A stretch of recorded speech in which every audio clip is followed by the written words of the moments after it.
Good morning. It is now the top of the hour, and we're going to go ahead and get started. Welcome to the webinar, the Soybean Innovation webinar. We're presenting today on the recently developed and released Field Guide to African Soybean Pests and Diseases. My name is Rose Keene. I'm the Communications Specialist for the Soybean Innovation Lab, and Glen Hartman and Harun Murithi were the developers of the lab, and they will be presenting on it today.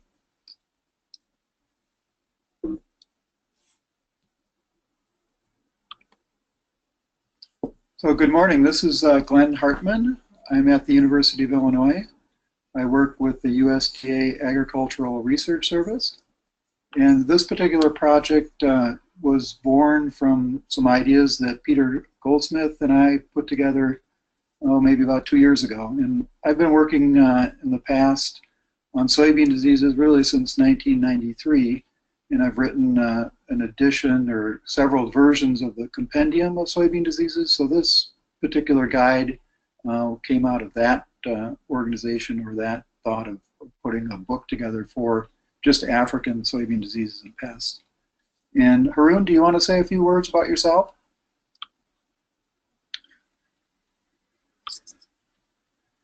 Sorry, Harun, just a moment. All right, Harun. Right, so yeah, thank you and welcome to this webinar. My name is Harun. I'm from IITA, International Institute of Tropical Agriculture. We do research in various crops, including soybean. I've been working on soybean diseases for the last 5 years, looking at the various causes of diseases, and also looking at different ways that we can help the farmers to control these diseases. And so we are excited to go through this webinar as we tackle some of them common diseases that affect soybean globally as well as in Africa. Great. And so this right here, the screen that you're looking at, is the front and back cover of the guide. This is available online at the URLs that you see on the right side of the screen. And so you know who you're speaking to today. On the left, we have Glen Hartman. Like he mentioned, he's with the USDA ARS, and Harun is on the right, and he's with IITA. And so to get straight into it, Harun? Yeah, so I'd like to talk something about the importance of soybean. And soybean is an important legume plant that is cultivated over the world. And so according to some of the statistics by FAO, it shows that more than 100 million hectares of soybean are produced worldwide, giving more than 300 million tons of soybean. And this importance of soybean is actually linked to the fact that soybean, among other legumes, is a rich source of protein and oil, protein of about 40% and oil about 20%, and therefore it is used for both human and animal consumption. Human consumption has increased over the last few years due to the multiple uses that soybean is used for, and so we have the production increasing due to the different uses that soybean is being used for. For instance, soybean is used for blending with the different flour, wheat, for example, wheat flour, maize flour, and it is used for making, it's used in bakery as well as also for making soy milk. And this is also very important, especially for nutrition purposes, especially where nursing mothers and children can be able to use soybean as a source of protein. And among others, soybean is also used as for soil fertility improvement because of its ability to capture nitrogen from the atmosphere, and so it can bring in about 44 to 103 kilograms of nitrogen per hectare, and that's why it's among the important legume that is taking. It's increasing in Africa, and we look at different statistics over the last 10 years. We see that soybean production has been increasing in Africa, and particularly because different governments and research partners have invested in soybean, and over 6.6 million households are known to produce soybean in Africa. And this production is also driven by the rise in demand, both for human and animal consumption, And that's why we see that this is also expected to continue increasing as the population in Africa increases and people get better income. So they'll be able to use quite a lot of, they'll use a lot of meat products, for example, poultry and livestock, where soybean is mostly used. So this is expected to increase in the future. Great. And so given this importance of soybean in Africa, it's important for us to know what healthy soybeans would look like compared to diseased or soybeans that have pests on them. And so to speak a bit more about that, Glenn? So what we'd like to see in African soybean production fields is healthy soybeans. And unfortunately, that's not always the case, because even in the US, we have our problems with diseases. And diseases that may occur in Africa could be the same as what we find in the US, but we also know that there are some that are quite different. And we're trying to make this guide tailored for African diseases, and we're trying to actually put all the images and pictures that are actually from African fields. There's a few in here as you go through this guide. You'll see maybe they came from the US, but most of them are really from fields in Africa.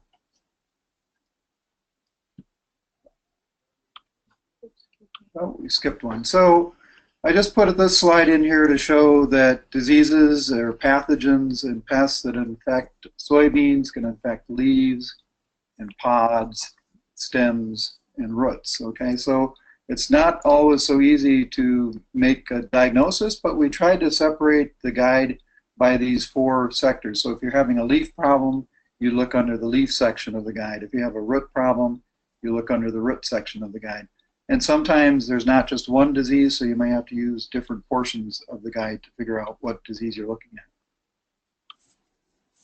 So in any case, to have a disease occur, and this is true whether you're in the United States or in Africa, you have to have the host, and we're of course here talking about soybeans, and it has to be a susceptible host. So we do have, in most cases, or in a lot of cases, the soybean is susceptible to most of the pathogens we're dealing with. You have to have the pathogens. Not all pathogens that we encounter here occur in Africa, and not all pathogens that occur in Africa occur here in the United States. And then lastly, you need the environment. If the environment isn't conducive for disease development, you're not going to have that much disease. So we do have pathogens and diseases that occur in drier conditions normally, and we do have pathogens and there are diseases that occur in wetter conditions. So just because you have a very dry environment doesn't mean you won't have any soybean diseases. And so what we did for the talk today is kind of divide it into sections, and I'm going to talk about leaf and stem diseases, and then Harun's going to talk about pod, seed, and root diseases. The leaf diseases in general are often the easiest to diagnose, especially compared to root diseases, because a lot of the root rots and root lesion type diseases are very similar. But the leaf diseases are also often very distinct, and we cover, I think in the guide there's about 8 of them, and today we're just pulling out a few examples of the diseases. These diseases can be, the pathogens related to these diseases could be bacteria, could be fungal, could be viral. And the easier ones to diagnose are probably the bacterial and fungal, and when you get to the viruses, it becomes a little bit trickier to state what virus it might be, and you need some further diagnostic tools to actually identify what virus you're looking at.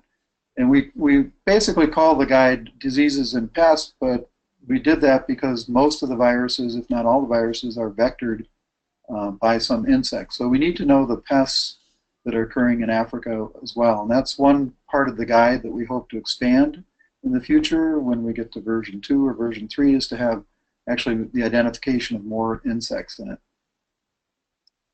So the first disease I'm going to talk about is called soybean rust.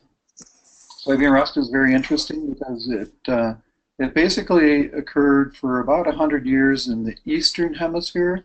In other words, Japan, China, Australia. I think it was first discovered in 1902, and it really didn't move out of the eastern hemisphere until other locations until about 20 years ago. It was first discovered in Hawaii, and then it was discovered in Africa about 20 years ago, and of course in the US in 2004. So it's a relatively newcomer to Western eyes, so to speak. And this particular disease is interesting too because it really only occurs on living tissue. It could be soybeans, but it also has a wide host range on other legumes. So in the United States, for example, in Illinois, where we're sitting now, we go through a winter, and our winters kill all green tissue. So we don't really have a rust problem or a rust overwintering here, but when you get to the southern part of the states, the Gulf Coast states, the Caribbean, and of course lots of Africa is frost-free as well. So rust can survive from season to season pretty well in these zones that don't have any frost. It's an explosive disease. Unlike a lot of the other leaf diseases, this one produces copious amounts of spores that go airborne and can travel long distances. There's a lot of work that's been done in the last 20 years on soybean rust. It's fairly easy to diagnose. Maybe it's a little bit, looks like bacterial pustule sometimes, but if you have a hand lens and can look at the underside of the leaves and see the lesions and sporulation of rust, it's pretty easy to diagnose. Okay, the next disease we're going to talk about is red leaf blotch. And this is a particular disease. If you're from the US, you probably have never seen this because it doesn't occur in the US and it doesn't occur, as far as we know, in South America.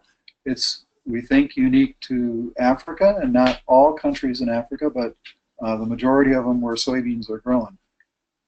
This particular disease is interesting in that it causes these large leaf lesions on leaves, and this is caused by pycnidia, or spores from pycnidia that are, the spores are splash-borne from the surface, either the soil or debris. It also has a sclerotial state, which these sclerotia are these overwintering bodies that are very small as well. They're about the size of a head of a pin, and they can also splash and reach leaves and infect leaves. Either structures can be infectious. And this will cause quite a bit of leaf lesions and defoliation, especially if it occurs mid to earlier in the season. If it's late in the season, probably the yield loss is less. But I would think that in most cases we don't have a lot of information about this disease, especially on how to control this particular disease. So again, this is a problem in certain countries in Africa, but we have not seen this in the United States. I want to just say one other thing about leaf diseases before I move on to stem diseases. We do have another disease called mycothecium, and that's myrothecium. Sorry about that. Myrothecium, and it's a disease that, again, doesn't occur in the United States in soybeans that we know of, and we found this particular disease in Africa. And you have to look at the guide to see that. Again, we're not covering all the diseases in the guide, but we're just giving you a sample of the most important ones. Now, if you're out in the field and you discover that you don't have a leaf disease problem, but you have a stem disease problem, and this could be the picture on the left is what we call green stem, and there's a couple other pictures that I'll go through in the next slide or two. But stem disorders are often caused by fungi, and they're often more difficult to diagnose than leaf diseases. You probably need some kind of a hand lens or something to actually look at the stem closely to see fruiting structures of the fungus to make a proper diagnosis. Green stem is the exception. If the stems remain green and the pods are all ripe and ready to harvest, then you officially have green stem. The green stem is interesting because we're not always so sure about the cause of this, but it is a disease, and it is a bother, especially when you're trying to harvest and thresh those green stems. So the first one I'm going to cover is Anthracnose. This is put in here probably because it's the most common. It's easy to detect, especially when the stems are dry and you're ready to harvest. What you're seeing on the stems are what we call cervuli. These cervuli are fungal bodies that actually serve also as the fruiting body, where conidia will be born when for the next season, and these conidia will be splash-borne and reinfect the plant. The fungus attacks not only stems, but you can see anthracnose on leaves, although it's less common. But more importantly, probably, is it occurs on pods and seeds. When the disease is severe, you'll get premature defoliation, and the plants will senesce earlier than usual. Sclerotinia stem rot is an interesting one because it is one of those particular diseases that almost requires cooler temperatures. So you wouldn't expect this to be occurring in the lowland tropical areas, but more in the highland areas where you get cooler nights and perhaps more dew and perhaps more rainfall. So Sclerotinia is a disease that's caused by a fungus, and on the bottom part you can see the little cups. These are called apothecia, and these apothecia have, again, spores associated with them. These spores are called ascospores, and they're forcibly ejected out of the little cups there onto dehiscing flowers. Okay, the fungus itself cannot infect living tissue. It needs tissue that's already starting to die, so it picks on these dehiscing or senescing flowers. And once it starts there, it produces a compound called oxalic acid, and that oxalic acid actually breaks down cell walls, and the cell walls then lead to more fungal colonization. This one, like some other fungi we talked about, produces sclerotia, and these sclerotia end up in the stems often, or even on the outside of infected plant tissue. And these sclerotia will last for years in the soil. As far as I know, this isn't widely occurring in Africa. I know it occurs in South Africa and probably Ethiopia. But unless you're growing soybeans in a cooler environment, you may not even see this disease in Africa. Okay, I think I'm going to turn that over to Harun to talk about pod and seed diseases. And so what we see on the pod and seed diseases is that they are also affected by different abiotic and biotic stresses. It could be either due to floods or drought, and also due to nutrient imbalances. But also what we see about the biotic causes includes the bacteria, fungi, and also viruses. And one of the major issues is that they affect seed health, which can later affect germination, as well as the quality of the seed, especially for human consumption. And as we can see in the pictures on the right side, we see that the symptoms can differ from mottling and also shriveling, as well as discoloration of the seed coat. And what happens is that some of the seeds can probably not show any symptoms, and this can be very difficult probably to be able to control. But when there are structures such as the fungal infection, then they can be diagnosed through by looking at the color, but especially when they are symptomless, it might be difficult to look at them. So I will look at some of the diseases, and I will start with Anthracnose, as it has been mentioned by Glen. As it affects the stem, so also it also affects the seed. And what we see on the seed is these necrotic lesions that later cause shriveling and also discoloration on the seeds. And this can also sometimes you might not be able to see any symptoms. And this fungal pathogen infects other plant organs, especially the stem and the leaves, and it can cause stem necrosis and also vein necrosis. And the main problem with Anthracnose is because it affects germination, especially if you use an infected seed stock. It will cause dumping off due to pre-emergence and post-emergence dumping off. And especially on the cotyledons, it can cause cankers, and these may result to killing of the plant, and then of course germination will not occur. And next, we'll look at the purple seed stain. This disease is referred to as Cercospora blight, which is observed on the leaves as purplish or some kind of sunburn. But what we see on the seeds is they become discolored, It can be either speckled, or the whole entire seed coat can be covered by this discoloration. And the major issue with the purple seed stain is that it affects germination, especially if you use the stock that is the seed stock that is infected. It will lead to poor germination, and the disease can be carried over to the next season. And apart from that, then we see that for human consumption, it affects the quality of the edible products, and that means that if it's being sold in the market, then due to this kind of discoloration, the product will not be accepted in the markets.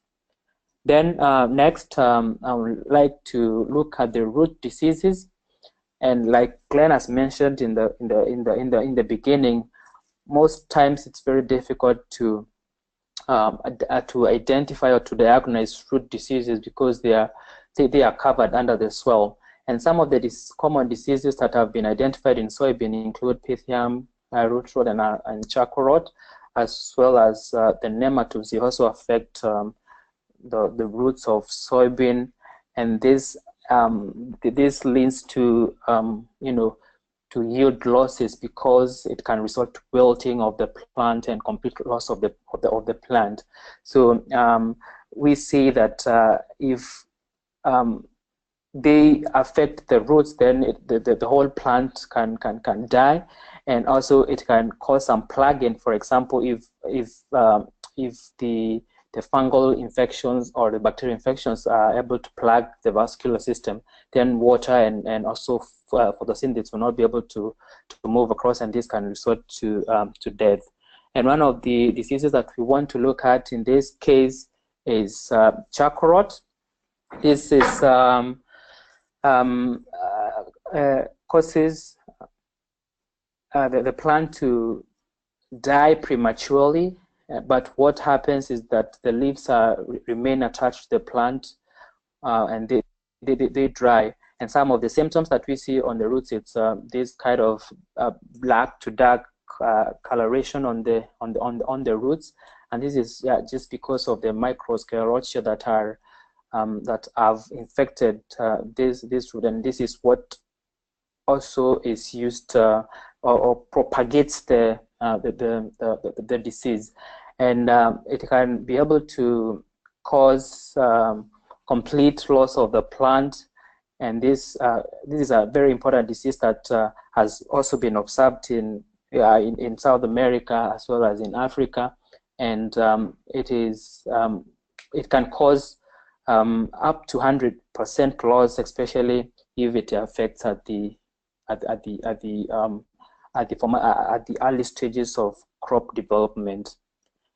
And then we'll look at the next disease is sudden disease syndrome, and basically this disease affects the roots, but the symptoms are mainly shown on the foliage, and this includes intervenochlorosis as well as necrosis, and it can also lead to premature death of the plant. And what happens is that during severe infection, petioles often remain attached to the stem, although the leaves are detached from the main plant, and this is a characteristic symptom of this disease. And what happens is that the disease will infect at an earlier stage because it's affecting the roots, but then the symptoms will be visualized later because the infection has started right in the roots, and then the symptoms are later seen, and it can be very difficult to control because it occurs later after the infection has already spread. And what we see is that the root mass is discolored, and the severe infected plants can easily be put from the ground. This is what some of the symptoms that we are seeing on the right side is the chlorosis, and also what happens on the stem. You can see discoloration due to the infection by the disease. Great. Well, thank you, Harun and Glen. just to summarize what we've just done, we've gone through the 4 main sections of the guide, the way that the diseases are grouped, and then towards the end of the guide we have mentioned about some other considerations when you're looking at diagnosing these diseases and some best practices. And for that, I'll go back to Glenn. Yes, okay, so not everything we see out in the field is caused by some biotic pathogen that we talked about. Some of these problems we see are really nutrient deficiencies or even perhaps toxicities. Nitrogen could be a big one, and of course phosphorus and potassium. On the picture we're showing here is potassium deficiency. Actually, no, that's phosphorus deficiency. Sorry about that. But it's not atypical to see these and wonder, well, what remedy or what can we do about this? Of course, a lot of it's related to the soil pH. And actually, some of our diseases are related to the health of the soil. So to really provide a healthy plant both without abiotic and biotic diseases, the soil is one of the key factors to look at. Next slide. Sorry. Okay, so there's a lot of what we call best management, and I know people were interested in, like, well, what would we do to control this particular disease or that particular disease?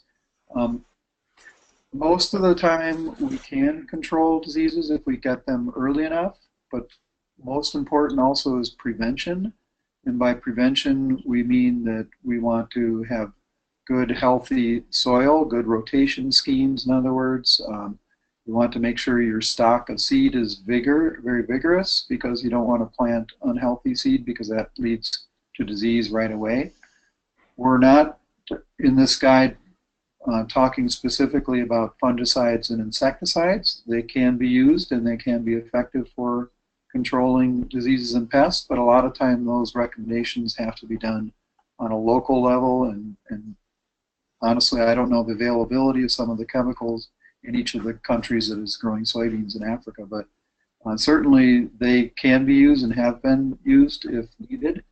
We'd like to promote more of what we call more sustainable control in terms of disease resistance, and provide breeders and others with information about disease sources or evaluation of diseases that would promote really developing genetic resistance to diseases and pests. And for many of these, like bacterial pustules, soybean rust, and others, some of the viruses, we do have resistant sources that can be used, and they again need to be probably adapted and bred to any localized area if that's a major problem. And I know, for example, rust has come up in several countries as being a major problem in it, and that'll have to be bred, or breeding will have to be done on a local basis based on the rust strains that they have in that country. The other thing I just want to mention is we're open to suggestions and would like to have people contribute better pictures, more slides, perhaps even better ways to diagnose some of the diseases that they come across. And so this is just an initial guide, I guess, 1.0, and we'd like to develop this so it's more user-friendly for the people that would be using this. We hope really to develop it into some other forms, and I think Rose is going to talk about that now. Right, and as you can see just briefly on this last page, if you're looking to get in touch with the Soybean Innovation Lab, our address is there, our email address is there, our website is there. The guide is freely available for anybody to download and use, and if you choose to take pieces out of it or what have you, as long as you don't use it for profit, it's a really simple Creative Commons license. It's really open. We're not seeking to make profit off of this. We're just seeking to make it easier for people to produce the soybeans without having too many disease issues. And so looking forward, what we'd like to do, at the moment we have printed copies, those that we've made with a certain type of paper that's good for being in the field, so that as you are looking at the diseases and seeing maybe which ones relate, which of these photos relate or not, excuse me, your papers won't get wet and soggy and whatever. So we're trying to keep them very field friendly. We've also got an online version, and in the future we're looking maybe to have even a mobile app developed.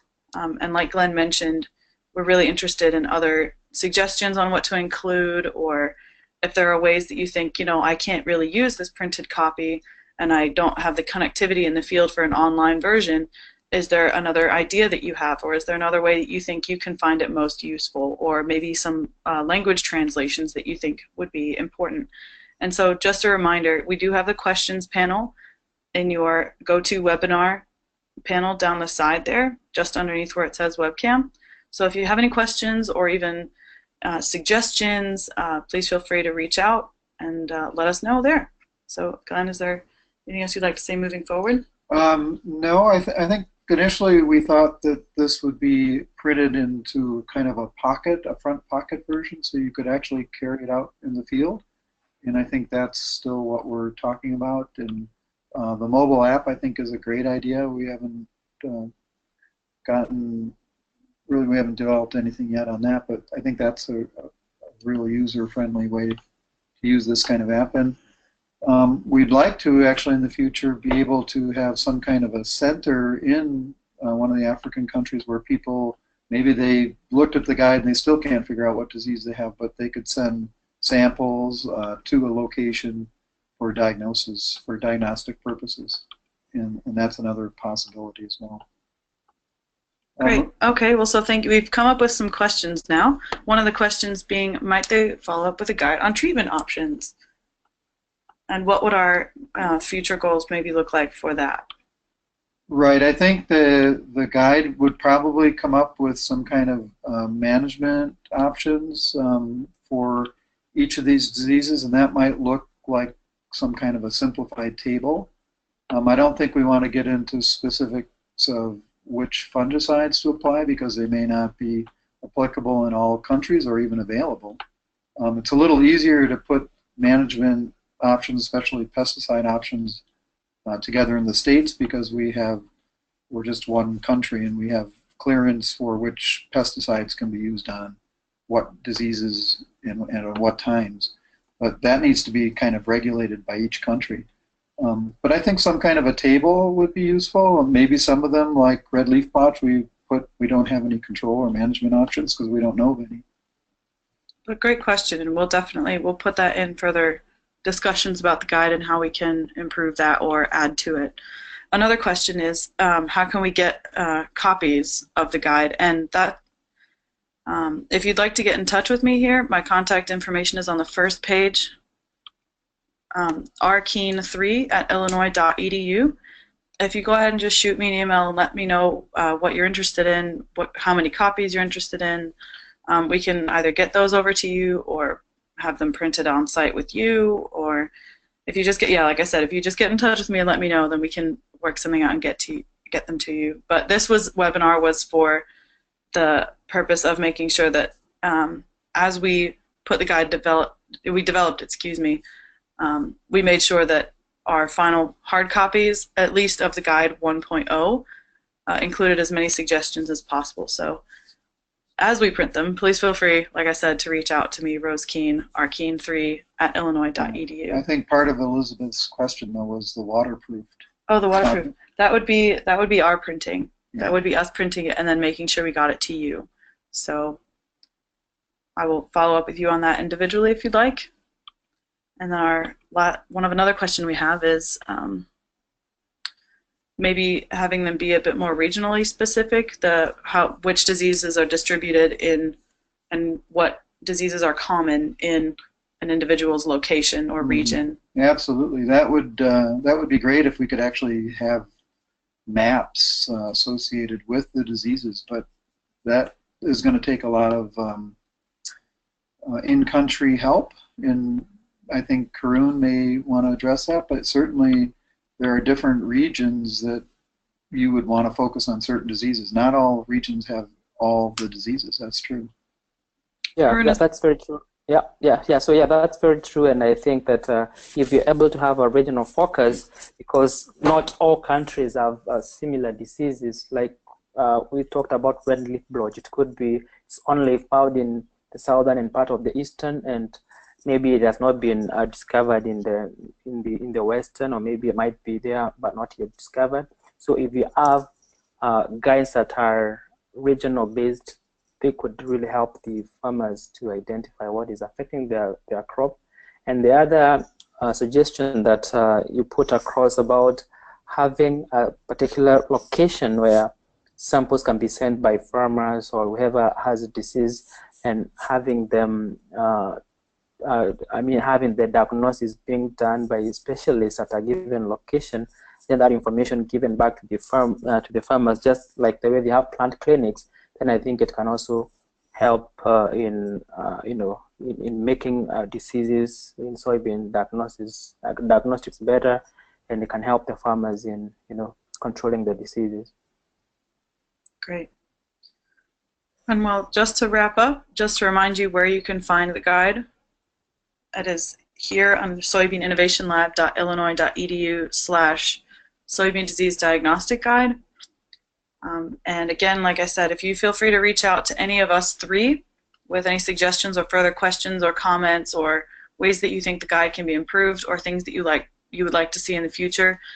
Like I said, we're not trying to turn this into a great for-profit. We just want to make sure it's timely, accessible, and relevant, and most of all, useful. So thank you very much for joining us today. We really appreciate that you've taken your time to learn about what we've done. And this recording and these slides will be available on the SIL website later this afternoon. And you will also receive an email after the webinar to let you know where those links are. So if there are no more questions, thank you very much, and we hope to see you at the next webinar. Thank you. Yep, thank you.